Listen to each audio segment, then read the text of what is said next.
این چند تا قانون رو باید با شریک عاطفیتون برای زمانهای بحث و دعوا بذارید. من و تو دشمن هم نیستیم، مهمترین افراد زندگی هم هستیم.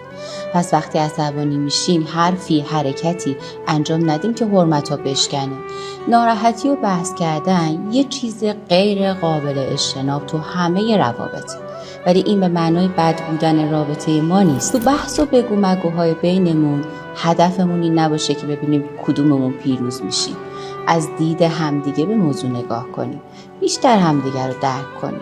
ممکنه سوء تفاهم بینمون پیش بیاد، اما نباید از هم دور شیم، نباید سکوت کنیم، قهر کنیم. باید حرف بزنیم و این موضوع رو حل کنیم.